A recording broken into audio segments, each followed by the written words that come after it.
நல்லதே நடக்கும். ஓம் நம சிவாயும். எல்லாம் அல்ல ஸ்ரீ வாராகியம்மன் திருவடி சரணம். உலகத் தமிழ் நெஞ்சங்கள் அனைவருக்கும் உங்கள் சிஸ்ரீ ராஜ கணபதியின் அன்பான வணக்கங்கள். இன்றைய பதிவில் அஷ்டம சனி முடிந்தாலும் இன்னும் வாழ்க்கையில் நல்லது நடக்கலே, எப்ப நடக்கும்னு எதிர்பார்த்து கொண்டிருக்கக்கூடிய கடகராசியில் பிறந்த உங்களுக்கு இதோ 3 காரியத்தில் போக ராஜகுருவாக மாறப்போகிறார் குரு பகவான்.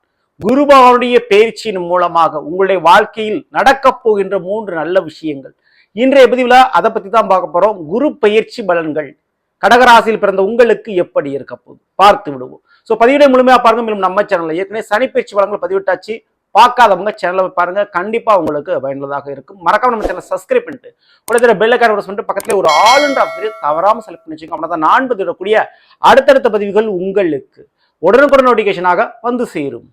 கடகராசியில் பிறந்த நண்பர்களே, மற்ற எல்லா ராசிக்காரர்களுக்கும் குரு எப்படியோ, ஆனா உங்களுக்கு ரொம்ப ரொம்ப விசேஷம். ஏன்னா உங்களுடைய கடகராசியில தான் குரு உச்சமடைவார். ஸோ உச்சமடையக்கூடிய உங்களுடைய கடகராசிக்கு மட்டும் ஸ்பெஷலா ஒரு கவனிப்பு, ஒரு நல்ல காரியத்தை நேரடியா கொடுக்க முடியலன்னா கூட மறைமுகமாக கொடுத்து விடுவார் இந்த குரு பகவான். அதுல எந்த மாற்று கருத்தும் இல்லை. இப்போ இந்த குரு பகவான் ரிஷபராசியில இருக்கிறார். மே மாதம் 14ஆம் தேதி அதிகாலை 2:30 மணிக்கு அப்படியே பேர் செஞ்சு மிதுன ராசிக்கு போறார். மிதுனம் என்பது உங்களுடைய கடகத்திற்கு 12ஆம் வீடு. 12ஆம் வீடு அப்படின்றது விரயஸ்தானம். அப்போ குரு மறைகிறார். அதுவே அந்த 12ஆம் வீடுன்றது அயன சயன போகஸ்தானம்னு ஜோதிடம் சொல்லுது. ஸோ அயன சயன போகஸ்தானம், அதுல குருவான போய் அமர்றார், சுப கிரகம். ஸோ இதனால என்ன நன்மைகள் நடக்க போகுது அப்படின்றத விரிவா விளக்கமா நம்ம பார்க்க போறோம். முதல்ல ஏற்கனவே உங்களுடைய கடகத்திற்கு 8ஆம் வீடு கும்பம், கும்பத்திலிருந்து சனிவான், அதாவது அஷ்டம சனி உங்களுக்கு முடிஞ்சு போச்சு. மார்ச் 29 அந்த சனிவான் பேர் செஞ்சு மீன ராசிக்கு போயிட்டார். அஷ்டம சனி முடிஞ்சிச்சு. முடிந்த இந்த ஒரு காலகட்டத்தில் அடுத்து ஏதாவது ஒரு நல்லது நடக்குமா அப்படின்றத எல்லாருமே எதிர்பார்ப்போம் இல்லையா? அப்படிப்பட்ட நல்லதுல முதல் நல்லது கடகராசிக்காரர்களுக்கு மாமியார் வீட்டுக்கு செல்லக்கூடிய யோகம்.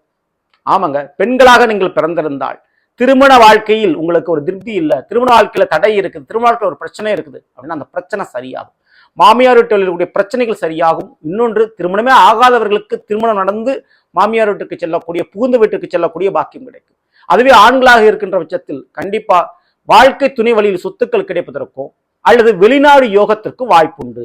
இந்த வீடு கட்டி அல்லது வாங்கியோ வீடு கிரகப்பிரவேசம் பண்ணக்கூடிய யோகத்தை இந்த குருவான் உங்களுக்கு கொடுக்கிறார்.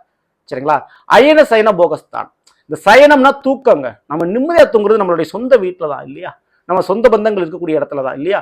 அப்படி உங்களுடைய சொந்த வீட்டை இந்த குரு பயிற்சி மூலமாக உருவாக்குவதில் மிகப்பெரிய அளவு வாய்ப்பினையும் அந்த வாய்ப்புக்குண்டான பணத்தையும் இந்த குரு கொடுப்பார். சரிங்களா? இப்போ அயனஸ்தானம், அயனம்னா பயணம், எதிர்பாராத பயணங்கள் உங்களுக்கு இருக்கும். வெளிநாடு பயணம், வெளி மாநிலத்துக்கு போறது, டிராவல் பண்ணி ஒரு வேலையை பார்க்கறது, அல்லது வேலையில் ஒரு இடமாற்றம் எதிர்பார்க்குறீங்க, அந்த இடமாற்றம் கிடைக்கிறது. ஸோ இதெல்லாம் கிடைக்கிறதுக்கு வாய்ப்பு இங்கே நிறைய விஷயத்துல உங்களுக்கு உண்டு இந்த குருவானுடைய அருள் மூலமாக. அடுத்து போகஸ்தானம், இந்த 12ஆம் வீடு, அது போகும்னா சிற்றின்பம்.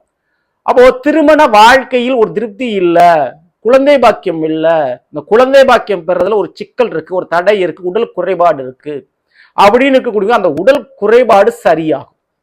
ஓகேங்களா? போக ராஜகுருவாக இருக்கிறார். கண்டிப்பா அந்த விஷயத்துல இருக்கக்கூடிய பிரச்சனைகள் உங்களுக்கு சரியாகும். இப்போ குரு பகவான் ராஜ மந்திரி கிரகம் சொல்லுவாங்க. அரசாங்க வேலையை பெறக்கூடிய கிரகங்களில், அதாவது சூரியன் தான் அரசாங்கத்தை வேலையை உறுதிப்படுத்தக்கூடிய ஒரு கிரகம். அது குரு பகவானுடைய வழிகாட்டுதல் மீது கண்டிப்பா அது நடக்கும். ஸோ அப்படி பார்க்கும்போது குருவான் ராஜ மந்திரி கிரகம் சொல்றாங்க. அப்போ கடகராசிக்காரங்களுக்கு மத்திய அரசாங்க பணியில் வேலைக்கு நீங்க முயற்சி பண்ணிக்கிட்டு இருந்தா அந்த வேலைக்கு உண்டான வாய்ப்பு அதிகப்படியா கிடைக்கிறதுக்கு சான்சஸ் இருக்கு. பேங்க்ல மற்றும் மாவட்ட ஆட்சியர் அலுவலகத்தில் ஒரு வேலை வாய்ப்பு, ஃபுட் டிபார்ட்மெண்ட்ல ஒரு வேலை வாய்ப்பு, ஜவுளி டிபார்ட்மெண்ட்ல ஒரு வேலை வாய்ப்பு, இது சார்ந்த அரசாங்க சம்பந்தப்பட்ட வேலைகள்ல உங்களுக்கு அந்த வேலை உறுதிப்படுத்தப்படும். ஸோ அரசாங்க வேலை கிடைக்கிறதுக்கு சான்சஸ் உங்களுக்கு அதிகமான முறையில் இருக்கு கடகராசிக்காரங்களுக்கு. இதற்கு அடுத்தபடியா குருவான் இருக்கின்ற இடத்தை விட பார்க்கின்ற இடத்திற்கு பலனை அள்ளி கொடுப்பார். குரு பார்க்க கோடி நன்மை நடக்குன்னு சொல்லுவாங்க. குருவுக்கு 5, 7, 9 பார்வைகள் உண்டு. 5ஆம் பார்வையா துலாம் ராசியை பார்க்கிறார். உங்களுடைய கடகத்திற்கு துலாம் என்பது 4ஆம் வீடு. 4ஆம் வீடுங்கிறது சொத்து சுகத்தை கொடுக்கக்கூடியது. அப்போ சொத்துன்றது கல்வியும் பொருந்தும். அழிக்க முடியாத சொத்து, திருட முடியாத சொத்து. அப்போ படிப்பு தடை நீங்குது, கல்வியில யோகம் இருக்குது, கல்வி கடன் தான் சரியாகும். ஸோ கல்வியால் கௌரவம் கிடைக்கும். அடுத்து சொந்த வீடு, நான் ஏற்கனவே சொன்ன மாதிரி சொந்த வீடு கட்டுறதுக்கு இல்லை வாங்குறதுக்கு இல்லை சொந்த வீடு கட்டுவதற்குண்டான நிலத்தை வாங்குவதற்குண்டான முயற்சியாவது இங்கே சக்சஸ் கொடுக்கும். சரிங்களா? அடுத்து கார், வண்டி வாகனம், 2 வீலர் போன்றவற்றை மாற்றக்கூடிய யோகங்கள் இங்கே உண்டு. தாயினுடைய உடல்நிலை சரியாகும். தாய்க்கும் உங்களுக்கு உண்டான பிரச்சனைகள் சரியாகும். சரிங்களா? அடுத்தபடியா 7ஆம் பார்வையா தனுசு ராசியை பார்க்கிறார். அந்த தனுசு என்பது உங்களுடைய கடகத்திற்கு 6ஆம் வீடு. 6ஆம் வீடுங்கிறது எதிரி கடன் நோயை கொடுப்பது மற்றும் வேலை கொடுப்பது. அப்போ வேலை நிரந்தரமாகிவிடும். வேலையில பிரச்சனை வராது குரு பார்க்கறதுனால. அதே நேரத்துல ஒரு சுபகாரியத்திற்காக புதிய கடன் வாங்கக்கூடிய சூழல் உருவாகலாம். அல்லது நீங்க ஏற்கனவே அந்த கடனை தான் எதிர்பார்த்துட்டு இருக்கீங்க. ஒரு வீடு கட்ட முடியாம பாதியில் நிக்குது, ஒரு வேலைக்காக பாதியில் நிக்குது, அல்லது ஒரு திருமணம் நடத்துறதுக்காக காசு இல்லாதனால அது தடையாக நிக்குது, தள்ளி கொண்டே போகுது. அப்படின்னா அந்த காசு பணம் இல்லைன்றதுக்காக தடையாக நின்ற அந்த காரியங்கள், அதற்குண்டான காசு பணம் உங்களுக்கு கடனா கிடைக்கிறதுக்கு வாய்ப்பு உண்டு. பேங்க் லோன்ல கிடைக்கிறதுக்கு வாய்ப்பு உண்டு. அரசாங்க வழியில் அந்த கடன் உதவி கிடைக்கிறதுக்கு வாய்ப்பு உண்டு. சரிங்களா? ஸோ இதுக்கு யோகம் உண்டு. ஸோ வேலையிலும் கடனிலும் சில நன்மைகளை குருவான் வாரி வழங்குவார். அது சுப கடனாக உங்களுக்கு இருக்கும். சரிங்களா? அடுத்தபடியா மிக முக்கியமா அந்த குழந்தைகளுக்காக கடன் வாங்குறது, உங்களுடைய பிள்ளைகளுக்கு சில காரியங்கள் செஞ்சு கொடுக்கணும், அதுக்காக கடன் வாங்கக்கூடிய சூழல் உங்களுக்கு உருவாகலாம். சரிங்களா? அடுத்து குருவினுடைய 9ஆம் பார்வை என்பது கும்ப ராசியின் மீது பெறுகிறது. இந்த கும்ப ராசியில இப்போதைக்கு குரு பயிற்சி நடக்கிறப்ப யாரும் இல்லை. ஆனா மே மாதம் 18ஆம் தேதி, அதாவது மே 14 குரு பயிற்சினா மே 18 ராகு கேது பயிற்சி. அதுல அந்த ராகு பகவான் அந்த கும்பராசிக்கு வந்து அமர்ந்துடுறார். அப்போ அந்த ராகுவையும் இந்த குரு பார்த்து விடுகிறார்.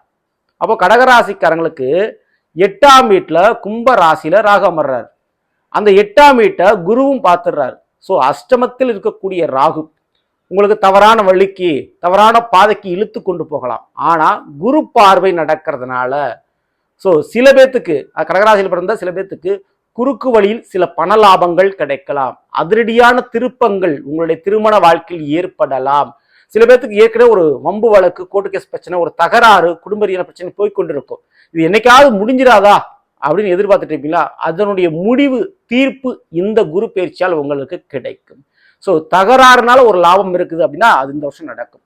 கலகம் பிறந்தா தான் ஒரு நன்மை பிறக்கும்னு சொல்லுவாங்க. அந்த மாதிரி கடகராசிக்காரர்களுடைய வாழ்க்கையில் ஏற்பட்ட அந்த கலகங்கள், அந்த பிரச்சனைகள் கொஞ்சம் விசுவரம் எடுக்கும். ஆனா குரு பயிற்சியின் மூலமாக அந்த பிரச்சனைக்குண்டான தீர்வு உங்களுக்கு கிடைக்க போது. மறைமுகமான வழிகளில் பண லாபம் கிடைக்கிறதுக்கும், வெளிநாட்டு பண லாபங்கள் கிடைக்கிறதுக்கும், வாழ்க்கை துணை மூலமாக ஒரு தீர்வு, ஒரு பண லாபங்கள், ஒரு சொத்து பங்குகள் கிடைப்பதற்கும் சான்சஸ் இங்க ரொம்ப ரொம்ப அதிகம். சரிங்களா? ஸோ இது போக அந்த ஷேர் மார்க்கெட்டு, கிரிப்டோ கரன்சி, புதையல், லாட்ரி டிக்கெட் போன்ற அதிர்ஷ்ட யோகங்கள் இந்த வருடம் உங்களுக்கு கிடைக்க போகுது. கடகராசிக்காரர்களுக்கு இந்த இதில் ஏதாவது ஒரு அதிர்ஷ்டங்களை நீங்கள் நிச்சயமா பெற போறீங்க. ஏன்னா தனக்காரகன் அஷ்டமஸ்தானத்தை பார்த்தாலும், அந்த அஷ்டமஸ்தானத்துல ராகு அமர்ந்தாலும், ஸோ சில பேத்துக்கு மறைமுகமான வழிகளிலையும், சில இல்லீகல் விஷயத்திலையும், சில அதிர்ஷ்ட விஷயத்திலையும் பண லாபங்கள் வரும். அதாவது உங்களுடைய உழைப்பு அல்லாது மற்றவருடைய உழைப்புக்கு உண்டான பணம் உங்களுக்கு கிடைக்கக்கூடிய பாக்கியங்கள் இங்கே இருக்குது. சரிங்களா?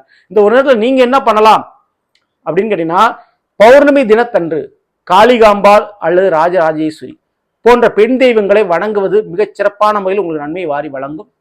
அதுவும் குறிப்பிட்டு அந்த அம்மன் தெய்வங்களுக்கு வஸ்திர தானம், ஓகேங்களா, ஒரு சேலை, பட்டு சேலை அப்படின்ற வஸ்திர தானத்தை சாட்சி அந்த அம்மனை வணங்குகின்றது மிகப்பெரிய அளவு உங்களுடைய வாழ்க்கையில பதவி, பெயர், புகழ், பட்டம் போன்றவற்றை நீங்க பெறுவீங்க. அது உறுதி. சரிங்களா? இதை மட்டும் தவறாம நீங்க பண்ணிக்கலாம். சோ நல்லது நண்பர்களே, நாம் இன்றைய பதில் கடகராசியில் பிறந்தவர்களுக்குரிய பலனை பற்றி பார்த்தோம். இந்த பதிவு நிச்சயமா உங்களுக்கு பயனுள்ள பதிவாக இருக்கும் நினைக்கிறேன். பிடிச்சிருந்த லைக் பண்ணுங்க, நண்பர்களுக்கும் உறவினர்களுக்கும் இந்த வேலை மறக்காமல் செய்யுங்கள்.